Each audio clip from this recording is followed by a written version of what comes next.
Hey guys, welcome back to my channel code in code. आज हम करने वाले हैं एक्सरसाइज 1। एक्सरसाइज हमारा पुराना जो लेक्चर था इंट्रोडक्शन टू सी लैंग्वेज में, जहाँ पे कि हमने variable, input, output, data types के बारे में पढ़ा था, उससे रिलेटेड होगा ये एक्सरसाइज। तो आइए इसको करते हैं।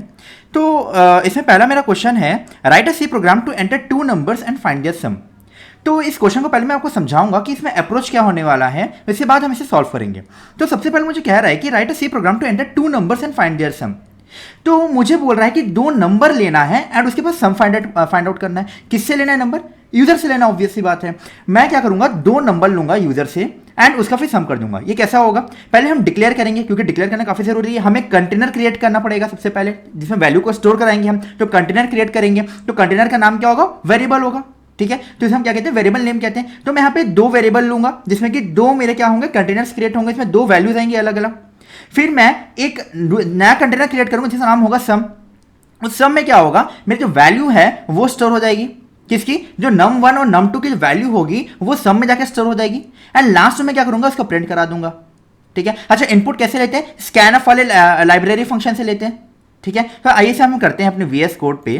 तो VS कोड पे जाने के लिए हम क्या करेंगे, मैं यहाँ पे चले जाऊंगा अपने सी ट्यूटोरियल वाला जो मेरा फोल्डर था, इसमें जाके मैं ओपन में टर्मिनल नहीं करूंगा, शो मोर ऑप्शन, फिर जाके मैं ओपन विथ कोड कर लूंगा इसे।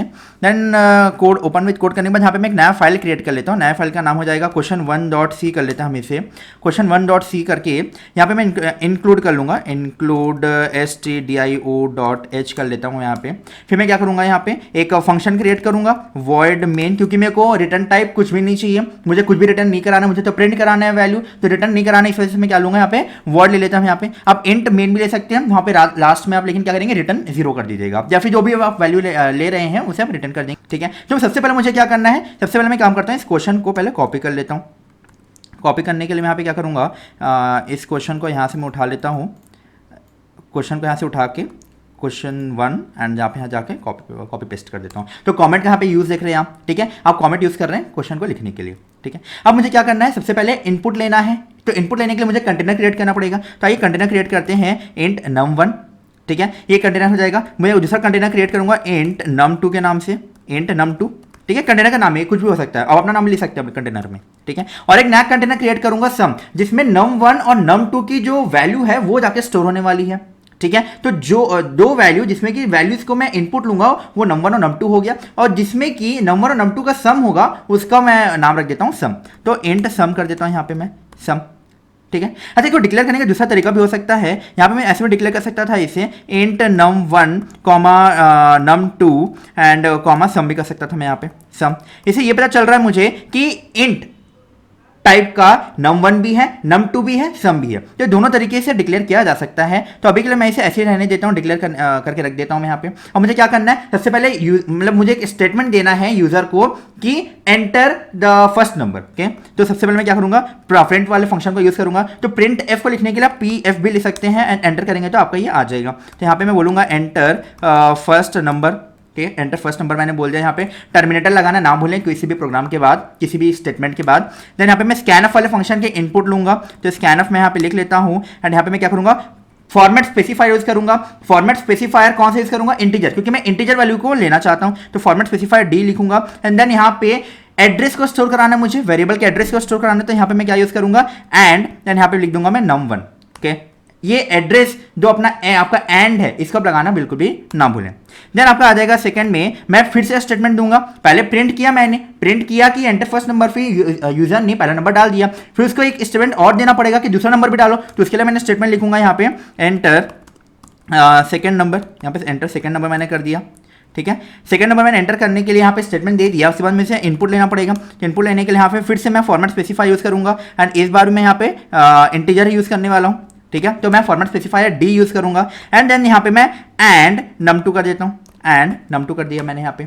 तो मैंने यूजर से num1 भी ले लिया और num2 को भी इनपुट ले लिया। अब मुझे क्या करना है, सम करना है। तो सम इक्वल्स टू सम मैंने डिक्लेयर कर दिया। अब सम में मैं क्या करूंगा, सम वाले कंटेनर में num1 प्लस num2 की वैल्यू को स्टोर कराना है मुझे। तो क्या हो रहा है यहाँ पे num1 और num2 का जो सम होगा उसकी कोई वैल्यू होगी वो मेरे सम वाले कंटेनर में जाकर स्टोर हो जा रही है, ठीक है। अच्छा, जो यहाँ पे आपका असाइनमेंट है, असाइनमेंट मतलब कौन किस पे जा रहा है, ये राइट टू लेफ्ट चलता है प्रोग्रामिंग में, लेकिन आपका मैथमेटिक्स में लेफ्ट टू राइट चलता है, ठीक है। इसमें कंफ्यूज नहीं होना, हमेशा राइट टू लेफ्ट जाता है। num1 और num2 की वैल्यू जाके सम में स्टोर हो रही है, सम की वैल्यू num1 और num2 में जाके स्टोर नहीं होगी, num1 और num2 की वैल्यू जो है जाके सम में स्टोर हो रही है, ठीक है। फिर हमें क्या करूंगा, मैं सम की वैल्यू आ चुकी है मेरे पास एंड सम को बाद प्रिंट कराना है मुझे, तो सम को प्रिंट कराने के मैं printf वाले फंक्शन को यूज करूंगा ना, बोलूंगा the sum of the two number is, यहाँ पे मैं लिख दिया, देन आप फॉर्मेट स्पेसिफायर डी यूज करूंगा एंड यहाँ पे अब एंड तो यूज करना नहीं पड़ेगा मुझे, तो एंड नहीं यूज करना पड़ेगा, यहाँ पे डायरेक्टली मैं क्या लिख दूंगा, सम लिख दूंगा, ठीक है, क्योंकि मेरे पास सम आ चुका है, ओके। तो यहाँ पे मैं इसे सेव कर लेता हूँ, सेव करना बिल्कुल भी ना भूलें, सेव करके रन करना है आपको हमेशा। यहाँ पे टर्मिनल में आ गया मैं, मेरा क्वेश्चन यहाँ पे क्वेश्चन 1 है, तो क्वेश्चन 1 जीसीसी क्वेश्चन 1.c मैंने कर लिया, देन यहाँ पे इसे रन करते हैं। तो एंटर फर्स्ट नंबर, जैसे मान ली मैंने 4 ले लिया है, 4 ले लिया, सेकंड नंबर मेरे पास है 6 ले लिया है, तो the sum of the two number is 10 आ गया है। अच्छा, फिर से रन करते हैं इसे और एक इनपुट लेते हैं, ठीक है। यहाँ पे पहला नंबर मैंने ले लिया 7 और दूसरा नंबर मैंने ले लिया यहाँ पे 5, तो द सम इज 12, ठीक है। तो ये था मेरा पहला question, the sum of the two numbers. चलिए बढ़ते हैं दूसरे क्वेश्चन की तरफ। यहां पे मेरा दूसरा क्वेश्चन कह रहा है C program to find the area of the circle, ठीक है। एरिया ऑफ सर्कल को आपको निकालना है, तो इसके लिए आप कैसे प्रोग्राम क्रिएट करेंगे।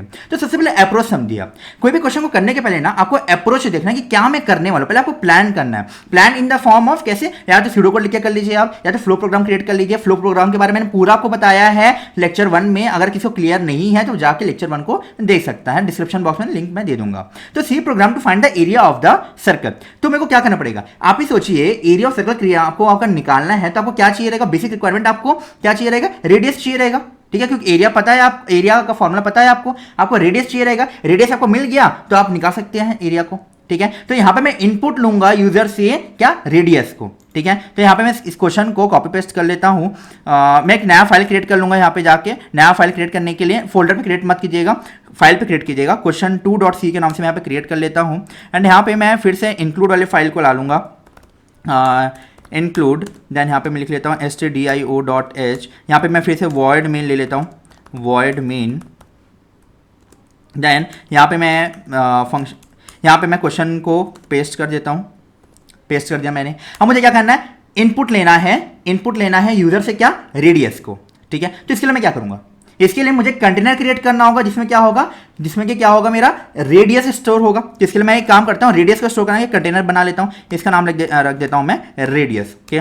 देन मुझे एक कंटेनर क्रिएट करना होगा जिसमें कि एरिया जाके स्टोर होगा, ठीक है, एरिया जाके स्टोर होगा। तो इसके लिए मैं क्या करूंगा, अच्छा मैं तो रेडियस होगा, ये जरूरी है क्या मेरा ये होल नंबर में ही होगा, नहीं, यूजर मेरा पॉइंट में भी डाल सकता है, ठीक है। तो इसके लिए पॉइंट वाले नंबर को स्टोर करने के लिए हम इसे फ्लोट टाइप का डिक्लेयर कर देते हैं, ठीक है, फ्लोट ज्यादा अच्छा रहेगा। अच्छा, मैंने जब पिछले बार डिक्लेरेशन बताया था, यहाँ पे डिक्लेरेशन करने के लिए एरिया जो होगा, अगर फ्लोट रेडियस अगर मेरा फ्लोट में है तो ऑब्वियस बात है एरिया भी जो निकलेगा मेरा फ्लोट में निकलेगा, ठीक है। एरिया भी मेरा फ्लोट में पॉइंट में ही निकलेगा, अगर रेडियस पॉइंट में है तो एरिया भी पॉइंट में निकलेगा, ऑब्वियस सी बात है, ठीक है। तो एरिया को भी मैं ऐसे डिक्लेयर कर देता हूं, ये भी एक डिक्लेरेशन करने का तरीका मैंने बता दिया आपको पिछले क्वेश्चन में।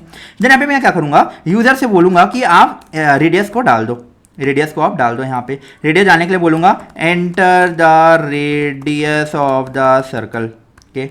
यहाँ पे मैं सर्कल का रेडियस जो है एंटर करवा दूंगा, ठीक है। एंटर कराने के बाद यहाँ पे मैं इसे स्टोर कराना है, तो स्टोर कराने के लिए मैं क्या करूंगा, अच्छा फॉर्मेट स्पेसिफायर क्या यूज करते हैं हम फ्लोट वेरिएबल को स्टोर कराने के लिए, %f यूज करते हैं वहां पे हम, ठीक है। तो इसके लिए मैं क्या यूज करूंगा, %f, देन कॉमा लगाऊंगा, एंड लगाना बिल्कुल भी ना भूलें आप। देन यहाँ पे रेडियस में लिख दूंगा रेडियस, यहाँ पे मैं टर्मिनेटर लगा दूंगा, ठीक है। फिर मैं क्या करूंगा, मैं डायरेक्टली दो तरीके से यहाँ पे एरिया को निकाल सकता हूँ। तो मैं दोनों तरीका बताता हूँ आपको। सबसे पहले मैंने एरिया नाम का जो ये वेरिएबल क्रिएट किया है, एरिया इक्वल टू में कर देता हूँ। फॉर्मुला क्या होता है एरिया का, जिसको नहीं पता मैं फॉर्मुला बता देता हूँ आपको, मैं क्योंकि मेरे को सबको लेकर चलना है यहाँ पे।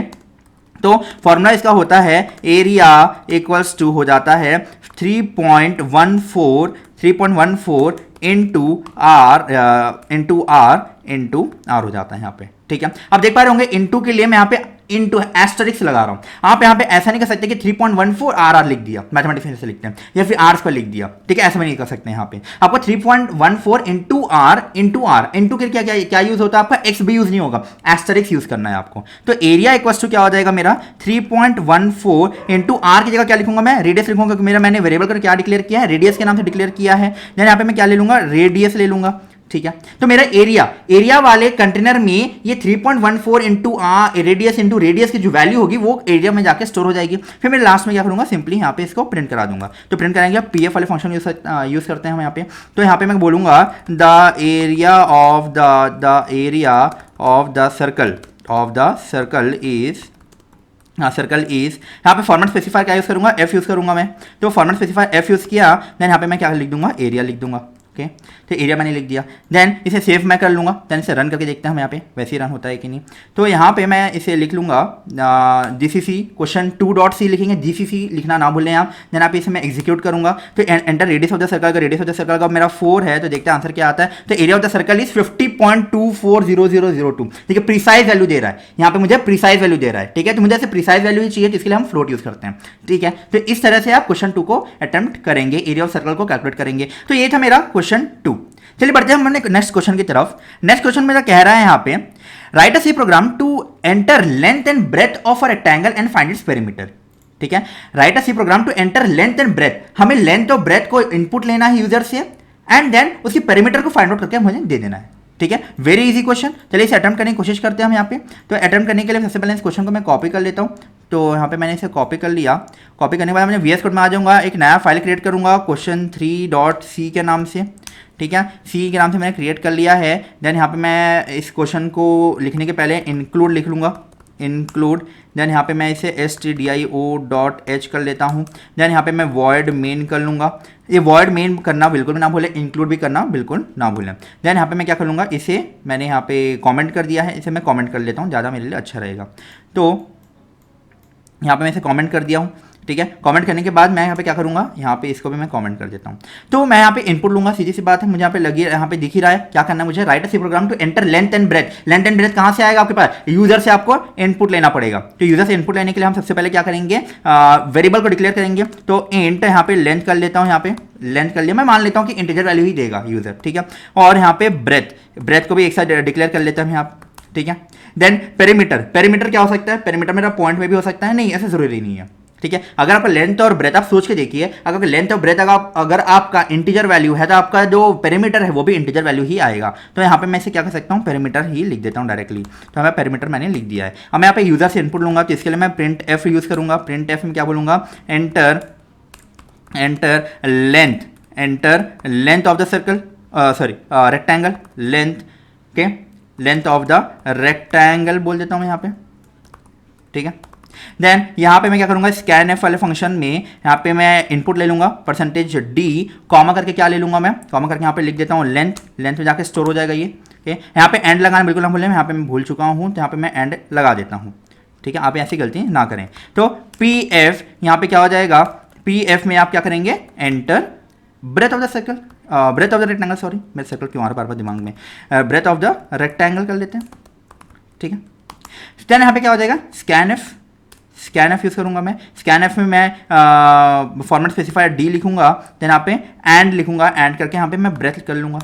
ठीक है, यहाँ पे मैंने कर लिया। देन यहाँ पे डायरेक्टली मैं क्या कर सकता हूँ कि जो मेरा यहाँ पे वो पेरीमीटर हो जाएगा, पेरीमीटर के लिए मैं क्या यूज़ करूँगा, पेरीमीटर इक्वल्स टू 2 इंटू करेंगे आप। ठीक है, फिर ब्रैकेट लगाएंगे क्योंकि क्या होगा ना, आप ही सोचिए 2 इंटू एल प्लस बी का बॉड मास रूल जैसा होता है ना मैथमेटिक्स में, उसी तरह कंप्यूटर का भी अपना खुद एक रूल होता है जिसे हम कहते हैं प्रेसिडेंस। ठीक है, प्रेसिडेंस हम नेक्स्ट वाला जो टॉपिक होगा हमारा थर्ड लेक्चर, उसमें हम जाके इसको देखेंगे कि प्रेसिडेंस क्या चीज़ होती है। ठीक है, जो नेक्स्ट आने वाले लेक्चर में हम प्रेसिडेंस को बहुत डीपली पढ़ेंगे। तो अभी आपको ये समझना है कि आप 2 इंटू करेंगे, अगर 2 इंटू डायरेक्टली अगर मैं एल प्लस बी कर दूंगा तो सबसे पहले 2 इंटू एल करेगा, उसका जो आंसर आएगा उसको बी से ऐड करेगा। तो मुझे ऐसा तो नहीं चाहिए, मुझे चाहिए कि एल प्लस बी को ऐड करे फिर को 2 से मल्टीप्लाई करे। तो इसको ऐसा करने के लिए मैं यहाँ पे अभी लगा दूंगा ब्रैकेट। नेक्स्ट लेक्चर आपको क्लियर हो जाएगा कि ऐसे मैं क्यों कर रहा हूँ। ठीक है, देन अच्छा, इसका नाम मेरा क्या था, लेंथ था, तो मुझे यहाँ पे लेंथ लिखना होगा। देन इसका नाम ब्रेथ था, तो मुझे ब्रेथ लिखना होगा। ठीक है, फिर मैं क्या करूँगा, मैं यहाँ पे प्रिंट करा दूंगा, सिंपली इसको मैं प्रिंट करा दूंगा। तो प्रिंट कराने के लिए मैं pf यूज़ करूँगा। देन यहाँ पे मैं क्या करूँगा, perimeter of the rectangle is, क्या है perimeter of the rectangle, %d लगा दूंगा यहाँ पे मैं। देन कॉमा करके क्या लिख दूंगा, पेरीमीटर लिख दूंगा। कूल, ठीक है। जैसे इसे सेव कर लेते हैं हम। सेव करने के बाद जैसे हम रन करते हैं, रन करने पे मुझे क्या दिखाएगा देखते हैं। जीसीसी क्वेश्चन 3.c है मेरा ये, तो मैंने रन किया, देन यहाँ पे एग्जीक्यूट करूँगा मैं इसे EXE। तो देखिए लेंथ ऑफ द रेक्टेंगल मुझे क्या लेंथ ले लेते हैं, जैसे कि 5 ले लेते हैं, ठीक है, 4 ले लेते हैं, चलिए 4 ले लिया मैंने, इसको मैं 5 ले लेता हूँ। 5 + 4 9, 9 × 2 18, तो the perimeter of the rectangle is 18, ठीक है। तो in this way you can attempt this question, ठीक है। ये इजी क्वेश्चन था काफ़ी। अब आते हैं नेक्स्ट क्वेश्चन की तरफ। Write a C program to enter length and breadth of the rectangle and find its area. अब आपको एरिया फाइंड आउट करने का है, तो एरिया फाइंड आउट करने के लिए यहाँ पे हम क्या करेंगे, सिंपली एरिया फाइंड आउट करने के लिए हम VS कोड में वापस से आ जाएंगे।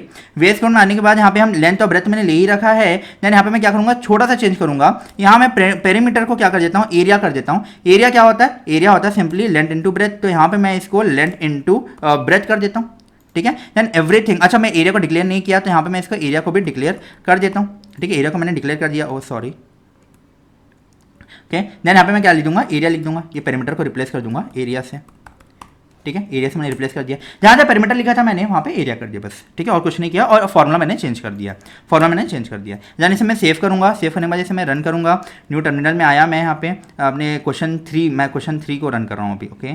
तो क्वेश्चन 3 के लिए मैं अब GCC किया मैंने, जैसे एग्जीक्यूट करते हैं। Enter length of the rectangle 5 कर लिया, देन इसमें 4, अगर 4 कर देता हूँ 20 आ जाएगा, ठीक है।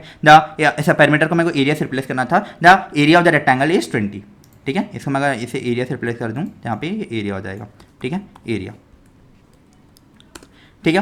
तो in this way you can attempt this question. काफी इजी क्वेश्चन था ये भी, ठीक है। तो क्वेश्चन 4 भी हमने सॉल्व कर लिया। Then the next one is C program to find the diameter and circumference of a circle, ठीक है, circumference and area of a circle. तो डायमीटर निकालने के लिए क्या करेंगे आप, 2r कर देंगे, जो भी रेडियस आप लेंगे उसका 2 टाइम्स कर देंगे, तो आपको क्या मिल जाएगा, डायमीटर मिल जाएगा। देन सर्कमफ्रेंस के लिए क्या करेंगे हम, 2πr होता है, तो हम रेडियस को ले लिए, फिर हमने 2πr कर दिया, ठीक है। एरिया ऑफ सर्कल हमने कर रखा है यहाँ पे, ठीक है, आप इसे यहाँ पे कर सकते हैं, ठीक है। Last question is C program to calculate simple interest, ठीक है। तो सी प्रोग्राम बनाना है जिसमें कि हम सिंपल इंटरेस्ट को कैलकुलेट करेंगे। तो आइए हम देखते हैं अपने लास्ट क्वेश्चन की तरफ। क्वेश्चन 6.c आएगा, क्वेश्चन 6 है, ये क्वेश्चन 6 है, आइए देख लेते हैं। तो भी क्वेश्चन 6 है, ओके, क्वेश्चन 6। तो यहाँ पे हमने क्या कर लिया, एक इंक्लूड लिखना। सबसे पहले हम फिर से समझाता हूँ को हम करने क्या वाला है इस क्वेश्चन में। वैसे आपको पता होगा, थोड़ा इंट्यूशन आप बिल्ड कीजिए कि आप क्या करने वाले हैं इस क्वेश्चन में, या फिर क्या आप कर सकते हैं, ओके। आप अपने से इंट्यूशन बिल्ड जब तक नहीं करेंगे, प्रोग्रामिंग का लॉजिक आपको बिल्कुल समझ में नहीं आएगा, ठीक है। तो काफ़ी इनिशियल स्टेज में आप अभी से सीख सकते हैं कि आप कैसे बिल्ड करेंगे अपने लॉजिक को। तो कोशिश कीजिए आप अपने अटेम्प्ट करने की, पहले आप क्वेश्चन को खुद से सॉल्व करने की कोशिश कीजिए, देन मैं आपको क्वेश्चन का सॉल्यूशन बताता हूँ। तो यहाँ पे हम सबसे पहले क्या करने वाले हैं, हम सबसे पहले यहाँ पे सिंपल इंटरेस्ट हमको कैलकुलेट अगर करना है, तो सबसे पहले कमेंट में लिख देता हूँ, write a C program to calculate SI, okay. मुझे कैलकुलेट करना है SI को, सिंपल इंटरेस्ट। तो सिंपल इंटरेस्ट का फॉर्मूला क्या होता है, तो सिंपल इंटरेस्ट का फॉर्मूला होता है P into R into T होता है, इंटू T/100 होता है। इतनी मैथमेटिक्स सभी ने पढ़ रखी है अपने लोअर क्लासेस में, ठीक है। P क्या होता है, प्रिंसिपल अमाउंट होता है, R क्या होता है, रेट ऑफ इंटरेस्ट होता है, एंड T क्या होता है, टाइम होता है, जितना टाइम के लिए आपने लोन को लिया है, ठीक है। तो हम फॉर्मूला हमको अगर बनाना है प्रोग्राम को, तो सबसे पहले देखना होगा क्या क्या वेरिएबल्स को आपको इनपुट लेना है, क्या क्या चीज़ों को आपको प्रिंट कराना है, और क्या फॉर्मूला यूज होने वाला है, ठीक है। तो सबसे पहले इंट्यूशन को ऐसे बिल्ड करना है कि सबसे पहले मुझे इनपुट क्या क्या लेना है, कौन से वेरिएबल को डिक्लेयर करना है। तो variable declaration is the first step, then क्या क्या इनपुट में जाएगा, क्या आउटपुट में जाएगा, ठीक है, क्लियर है क्या। तो सबसे पहले इनपुट क्या क्या लेना है मुझे, सबसे पहले इनपुट मुझे लेना है प्रिंसिपल, कितना पैसा आप लेना चाहते हैं और कितना रेट ऑफ इंटरेस्ट होगा, ये वो वाला बताएंगे हम, ठीक है। हमको एक्चुअली कैलकुलेट करके देना है ना, सिंपल इंटरेस्ट कैलकुलेट करके देना है, मतलब कि यूजर के पास प्रिंसिपल अमाउंट भी है, उसके पास रेट ऑफ इंटरेस्ट भी है, उसके पास टाइम भी है, कितना टाइम के लिए उसने लोन लिया है। तो हम यूजर से तीनों चीज़ को इनपुट लेंगे और उसके पहले हमको डिक्लेयर करना है। तो आइए सबसे डिक्लेयर करते हैं हम। तो फ्लोट यहाँ पे हो जाएगा प्रिंसिपल, यहाँ पे प्रिंसिपल को मैं P लिख दूँ, चल जाएगा, हाँ जी चल जाएगा, ऑब्वियस सी बात है, ठीक है। प्रिंसिपल मतलब P हो जाएगा, मैंने प्रिंसिपल कौन लिखा इतना बड़ा सा, ठीक है। देन R को भी ऐसे डिक्लेयर कर दिया मैंने, यहाँ पे T को भी ऐसे डिक्लेयर कर देता हूँ मैं, ठीक है। T को भी ऐसे मैंने डिक्लेयर कर दिया है, ओ T, ठीक है। देन यहाँ पे मैं इसे टर्मिनेटर लगा दूंगा। देन यहाँ पे मैं बोलूँगा सबसे पहले प्रिंट में कि enter the principal amount, okay, principal amount, okay. Then scanf वाले फंक्शन में क्या करूंगा मैं, स्कैनफ वाले फंक्शन में इनपुट ले लूंगा। तो इनपुट लेने के लिए क्या करूंगा मैं, यहाँ पे %f कर लूंगा। f करने के बाद यहाँ पे मैं क्या कर लूंगा, एंड लगाऊंगा, एंड लगाना ना भूलें बिल्कुल भी आप, यहाँ पे p कर लूंगा मैं, ठीक है। देन टर्मिनेटर लगाया मैंने, फिर प्रिंसिपल मैंने ये तो ले लिया, प्रिंसिपल अमाउंट को इनपुट ले लिया। देन मुझे क्या करना है, देन मुझे सेकंड करना है स्कैनफ वाले फंक्शन को, सॉरी नॉट स्कैनफ, मुझे यहाँ पे रेट ऑफ इंटरेस्ट को इनपुट लेना है। तो यहाँ पे मैं क्या करूँगा, थोड़ा सा मैं यहाँ पे लेजी होते हुए इस चीज़ को मैं कॉपी करूँगा। देन यहाँ पे मैं यहाँ पे इसको पेस्ट कर दूंगा। देन यहाँ पे इसको मैं क्या करूँगा, यहाँ पे इसको चेंज करके enter the rate of interest मैंने कर दिया है, ठीक है। Programming is all about copy and pasting, ठीक है, that is the legend thing, तो आपको ऐसा करना है। Then the next thing is initial stage में आप इसे प्रैक्टिस करने के लिए लिख सकते हैं बार बार, ठीक है। देन यहाँ पे मैंने रेट ऑफ इंटरेस्ट लिख लिया। अच्छा, इसे को बार कॉपी पेस्ट नहीं करने के लिए आप इसे कंट्रोल डी भी करेंगे ना, तो आपकी ये कॉपी आ जाएगी ऐसी, ठीक है, ऐसे कॉपी आ जाएगी। तो आप कंट्रोल डी भी कर सकते हैं, आप अपने इसमें ट्राई कर सकते हैं। देन यहाँ पे लिखूंगा एंटर द टाइम, ठीक है, इतने टाइम के लिए आपने लोन को लिया है, तो इसके लिए मुझे क्या, मैंने वेरिएबल को लिया है टी लिया है, ठीक है, मैंने कर लिया। देन मेरे पास क्या है, मेरे पास फॉर्मूला है, तो फॉर्मूले के लिए मैं क्या करूंगा, एस आई सिंपल इंटरेस्ट, मैंने सिंपल इंटरेस्ट डिक्लेयर किया है क्या, नहीं मैंने सिंपल इंटरेस्ट डिक्लेयर नहीं किया है, मुझे इसको भी डिक्लेयर करना पड़ेगा। तो एस आई कर देते हैं सिंपल इंटरेस्ट को, सिंपल इंटरेस्ट मैंने डिक्लेयर कर दिया है। Then S I equals to क्या हो जाएगा, एस आई इक्वस टू, इसे मैं ब्रैकेट में लिख देता हूँ, ब्रैकेट में लिख देता हूँ, पी ब्रैकेट में नेम भी लिखेंगे, आंसर आ जाएगा आपका, ठीक है। P into R into T कर लेते हैं, डिवाइडेड बाई 100 कर लेते हैं हम इसे, ठीक है। मैंने इसे फिर 100 से डिवाइड कर दिया। देन लास्ट में मुझे क्या करूँगा, इसे मैं प्रिंट करा दूंगा जो भी मेरा सिंपल इंटरेस्ट होगा, द सिंपल इंटरेस्ट, ओके मैं स्पेलिंग सही लिख रहा था, the simple interest is percentage F then comma S I, okay. Then terminate करूँगा, यहाँ पे मैं इसे रन करके देखता हूँ, यहाँ पे रन हो रहा है कि नहीं है। देन यहाँ पे मैं क्वेश्चन जीसीसी क्वेश्चन 6.c मैंने कर दिया। यहाँ पे इसे एग्जीक्यूट करते हैं। यहाँ पे प्रिंसिपल अमाउंट मुझे क्या है, मान लीजिए मैंने 20,000 रुपये लिया लोन, 20,000 रुपये लिया, कितने रेट ऑफ इंटरेस्ट, मान लीजिए 10% पे मैंने लिया, ठीक है। कितने टाइम के लिए लिया मैंने, अगर मैंने मान लीजिए 4 साल के लिए लिया, तो आपका सिंपल इंटरेस्ट कितना होगा, 8,000 रुपये होगा, ठीक है। सिंपल इंटरेस्ट कितना होगा, 8,000 होगा। अच्छा, आपके मन में डाउट हो सकता है क्या, इसको मैं अगर इसमें डाल दूँ, ब्रैकेट में डाल दूँ, क्या मेरा आंसर चेंज होगा क्या, इसमें मेरा आंसर चेंज हो जाएगा क्या, देखते हैं चलिए। यहाँ पे मैं इसे फिर से रन करता हूँ उसी सेम अमाउंट के लिए, ठीक है। क्वेश्चन 6 है ना, क्वेश्चन 6 था मेरा, इसे हम एग्जीक्यूट करते हैं। 20,000 रुपये मैंने लिया था, 20,000 रुपये, ठीक है। कितने साल के लिए, कितने रेट ऑफ इंटरेस्ट पे, 10% एंड टाइम कितना, 4 साल, ठीक है। अभी मेरा सेम है, ठीक है। मैंने कहा था आपको कि ब्रैकेट आप लगाएं चाहे ना लगाएं, आंसर तो उतना ही रहेगा आपका, ठीक है। तो ये लेक्चर था जिसमें कि हमने डिस्कस किया एक्सरसाइज 1 को। अभी मैंने आपको कुछ होमवर्क क्वेश्चन भी दिए हैं, अब उसे अटेम्प्ट करने की कोशिश कीजिए। नेक्स्ट लेक्चर में आपको मैं उसका सॉल्यूशन भी प्रोवाइड कर दूंगा। एंड देन नेक्स्ट वाले टॉपिक्स हम चालू करेंगे अपने इंस्ट्रक्शन वाले टॉपिक्स को। Till then keep learning and stay safe.